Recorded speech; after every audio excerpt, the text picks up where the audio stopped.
যদিও তো মাংস খেতে খেতে একদম বোরিং হয়ে গিয়েছি, তাই ভাবছিলাম হাজবেন্ডকে এমনভাবে এই মাংস রেসিপিটা করে খাওয়াবো যেন হাজবেন্ড বলে যে মাংস খেতে বিরক্তই না হয়। তো এই মাংস রেসিপিটা হচ্ছে ঝুরা রেসিপি।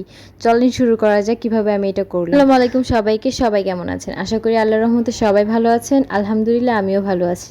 নিয়ে এলাম একটি ডেইলি নতুন ব্লগ। তো আজকে আমি এখানে রান্না করেছি হচ্ছে আপনার আলু ভর্তা।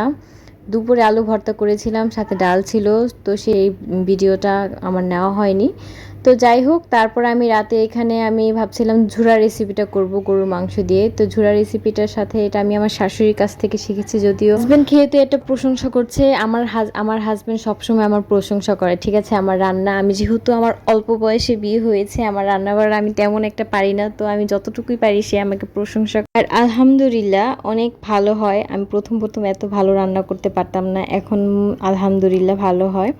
তো যাই হোক, আমি এখানে মাংসগুলো, এই ঝুরা রেসিপিটা করার জন্য আমি মাংসগুলো প্রথমে পাটার মধ্যে একটু ছেঁচে নিয়েছি। তারপর আমি এটাকে ভালো করে ধুয়ে পরিষ্কার করে আমি এটাকে মাংস যেভাবে রান্না করে তো সেম প্রসেসে আমি এখানে সব মশলা দিয়ে আমি এখানে প্রেশার কুকারে, দেখেন আমি প্রথমে কড়াইয়ের মধ্যে নিয়েছিলাম, তারপর আমি এটাকে আবার প্রেশার কুকারে করেছি। যদি আমার শর্ট টাইম এটা আসলে মাংসর তরকারি রান্না কয়েকদিন জাল হতে হতে পুরো করতে করতে করলে বেশি বেটার হয়।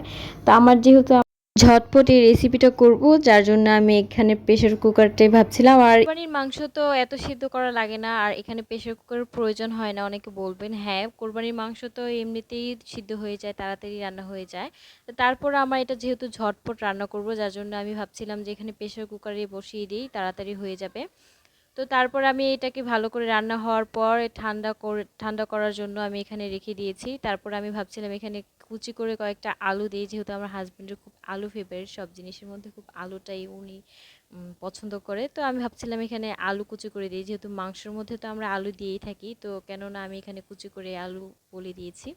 তো তারপরে এটা ঠান্ডা হওয়ার পর আমি এই মাংসগুলো মানে একদম ছোট ছোট করে ছিঁড়ে নিচ্ছিলাম। তো ভালো করে সবগুলো ছিঁড়ে নেওয়ার পর আমি এই পর্যায়ে পেঁয়াজ পেঁয়াজ গরম মশলাগুলো সবগুলো এখানে দিয়ে তেলের মধ্যে আমি এটাকে ভালো করে ভেজে নেব। ভেজে নেওয়ার পর আমি সেই মাংসগুলো এখানে দিয়ে কতক্ষণ রান্না করব। তারপর আমি এখানে আলু কুচিগুলো দিয়ে দিব।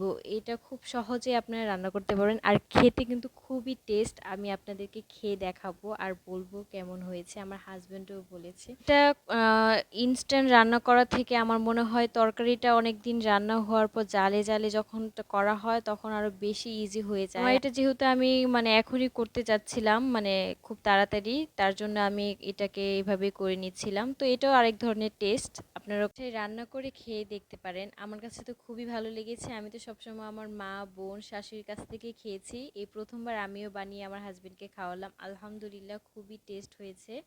তো এই তো আমি এখানে এই পর্যায়ে আমি সেই কুচি করা আলুগুলো এখানে দিয়ে দিই একটু পরিমাণ মতো, অল্প যেই মশলা একটু রেখেছিলাম সেই এই মশলার এখানে একটু পানি দিয়ে, তো আমি এখানে এটাকে অল্প একটু দিয়ে দিয়েছি জাস্ট এখানে আলুটা সিদ্ধ হওয়ার জন্য। তো এরপর আমি এগুলোকে ভালো করে এটাকে ভালো করে ঝুরাটাকে ভালো করে পুরা করে নিব, যেন একদম এটা ভাজা ভাজা হয়ে যায়।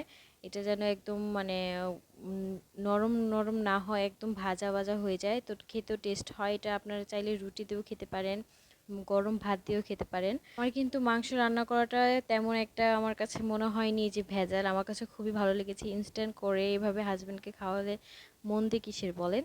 তো হাজব্যান্ড তো খেয়ে তো খুব খুশি। এভাবে একভাবে মাংস খেতে খেতে আমরা সবাই বোরিং হয়ে গিয়েছি, আর এইভাবে মাংস খেলে খুবই ভালো হয়, মনে হয় যে ভুড়ি খেতে খাচ্ছি।